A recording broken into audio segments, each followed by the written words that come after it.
Assalamualaikum warahmatullahi wabarakatuh.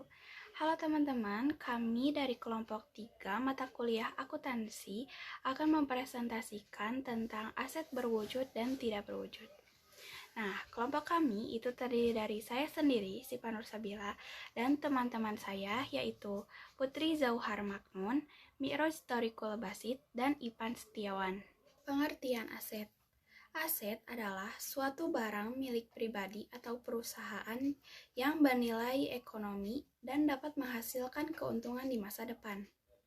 KBBI pun memaknai bahwa aset itu merupakan modal, kekayaan, atau sesuatu yang memiliki nilai tukar. Adapun menurut pernyataan standar akuntansi keuangan atau yang disebut dengan PSAK nomor 16 revisi tahun 2011, PSAK ini menyatakan bahwa aset itu adalah semua kekayaan yang dimiliki oleh perorangan atau perusahaan. Nah, aset ini dapat bernilai berwujud, benda berwujud seperti bangunan, atau benda tidak berwujud seperti barang berharga atau saham.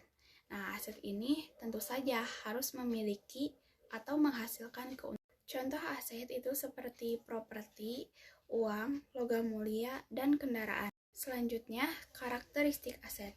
Yang pertama itu aset merupakan sumber daya yang bisa dimanfaatkan secara ekonomi. Yang kedua, aset dapat diperjualbelikan atau ditukarkan dengan aset lain dengan nilai yang setara. Yang ketiga, itu aset dapat memberikan manfaat karena berpotensi meningkatnya nilai dan memberikan keuntungan bagi pemiliknya. Yang keempat, aset dikuasai oleh individu atau perusahaan. Dan yang kelima, aset dapat dipindah tangankan. Aset itu terbagi menjadi dua. Yang pertama ada aset berwujud dan yang kedua ada aset tidak berwujud. Yang pertama ada aset berwujud.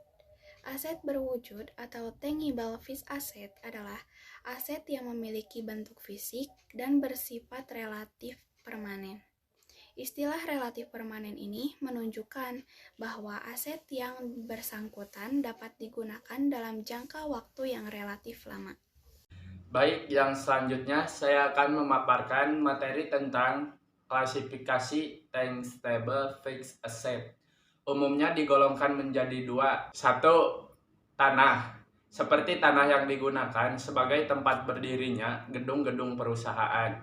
Perbaikan tanah seperti jalan di sekitar lokasi perusahaan yang dibangun untuk tempat parkir, pagar, dan saluran air di bawah tanah.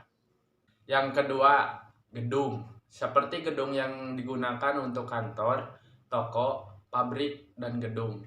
Peralatan seperti peralatan kantor, peralatan pabrik, mesin-mesin, kendaraan, dan mebel. Untuk yang selanjutnya, pengklasifikasian untuk tujuan akuntansi sebagaimana berikut. Aset tetap yang umurnya tidak terbatas, seperti tanah untuk letak perusahaan, pertanian, dan peternakan. Aset tetap yang umurnya terbatas dan bisa diganti dengan aktiva sejenis. Misalnya bangunan, mesin, alat, mebel, dan kendaraan. Aset tetap yang umurnya terbatas dan bila sudah habis masa penggunaannya tidak bisa diganti dengan aktiva yang sejenis. Contohnya sumber alam seperti bahan tambang dan hutan. Yang selanjutnya karakteristik aset berwujud. Yang pertama karakteristik pertama yang memiliki bentuk fisik yang dapat dilihat secara jelas oleh mata. Yang kedua, aset berwujud memiliki operasional perusahaan yang digunakan secara aktif. Yang ketiga, benda atau bentuk aset berwujud dapat digunakan dan dimanfaatkan, namun bukan untuk dijadikan investasi ataupun dapat diperjualbelikan.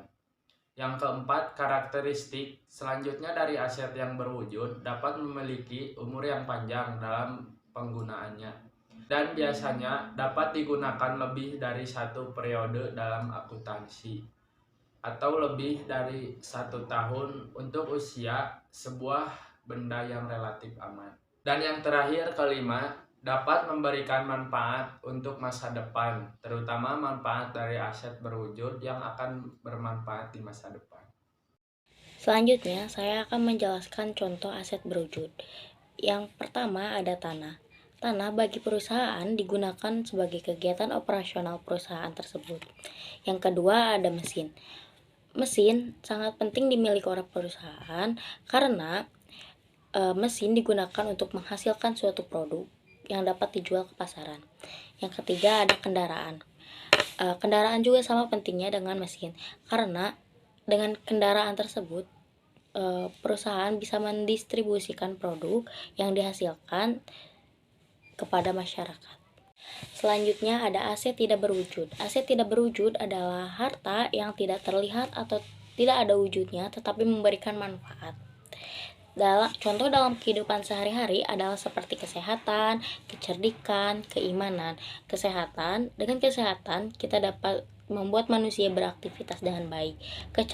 Dengan kecerdasan dapat membuat manusia berpikir dengan baik. Dengan keimanan dapat membuat manusia berperilaku dengan baik. Selanjutnya ada contoh aset tidak berwujud. Yang pertama ada paten. Paten adalah hak eksklusif inventor atas invensi di bidang teknologi untuk selama waktu yang tertentu. Yang kedua ada hak cipta. Hak cipta adalah hak eksklusif yang diberikan kepada seorang pencipta atas hasil karyanya. Hak cipta juga bisa diperjualbelikan atau digunakan oleh orang lain sesuai kesepakatan yang berlaku. Yang ketiga ada goodwill. Goodwill adalah nilai tidak berwujud yang melekat pada perusahaan yang dihasilkan oleh keterampilan atau pengetahuan manajemen perusahaan dan reputasi yang baik di mata pelanggan. Goodwill juga umurnya tidak terbatas. Selanjutnya ada ciri-ciri aset tidak berwujud. Yang pertama dapat dipisahkan. Maksudnya adalah kemampuan untuk menjadi terpisah atau terbagi dari Bank Perkreditan Rakyat atau BPR dan dapat dijual, dialihkan, dilisensikan, disewakan, atau ditukarkan melalui suatu kontrak.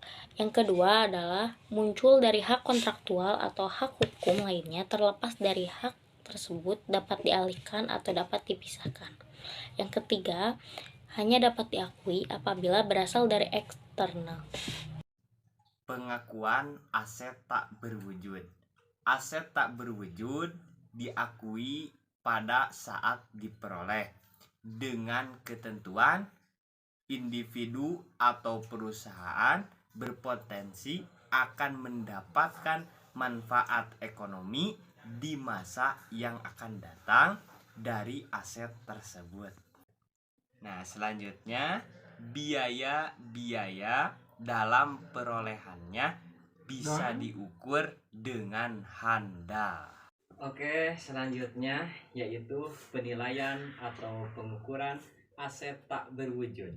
Aset tak berwujud dinilai atau diukur sesuai dengan harga perolehannya. Biaya perolehan aset tidak berwujud terdiri dari dua. Yang pertama, harga beli termasuk bea masuk atau infor dan pajak pembelian yang tidak dapat dikembalikan setelah dikurangkan diskon dan rabat. Yang kedua, segala biaya yang dapat dikaitkan secara langsung dalam mempersiapkan aset tersebut sehingga siap untuk digunakan. Selanjutnya, pelaporan aset tak berwujud. Aset tak berwujud disajikan dalam neraca pada kolom aktiva dan dicatat sesuai dengan nilai bersih setelah dikurangi oleh akumulasi amortisasi. Jadi dapat dikatakan akuntansi aset tak berwujud adalah proses pencatatan, pengakuan, pengukuran, dan pelaporan atas harta tak berwujud atau tak terlihat yang memberikan manfaat. Yaitu perbedaan aset berwujud dan tidak berwujud. Wujud dari segi wujud, tangible fixed asset memiliki bentuk fisik yang dapat dimanfaatkan untuk usaha. Sedangkan intangible fixed asset tidak memiliki bentuk fisik namun tetap dapat dimanfaatkan meski hanya disimbolkan. Asal perolehan aktiva tetap berwujud diperoleh dari pembelian tunai, kredit, hingga membangun sendiri. Sementara aktiva tetap tidak berwujud diperoleh dari hak kontraktual atau dari pemerintah. Depresiasi penyusutan tangible fixed asset tidak bisa dinilai dengan metode penyusutan, sedangkan penyusutan intangible fixed asset bisa dilakukan melalui berbagai metode, mulai dari straight line method, double declining balance method, hingga sum of the years digit method. Selanjutnya ini masih dalam perbedaan aset berwujud dan tidak berwujud, yaitu umur. Aktiva tetap berwujud bisa menjadi aset yang tidak terbatas karena dapat digunakan secara terus-menerus. Sedangkan aktiva tetap tidak berwujud memiliki batas umur dalam penggunaannya. Pencatatan. Kemudian dari segi pencatatan, aktiva tetap berwujud didasari oleh harga perolehan. Sementara aktiva tetap tidak berwujud didasari oleh pembelian dan transaksi perusahaan.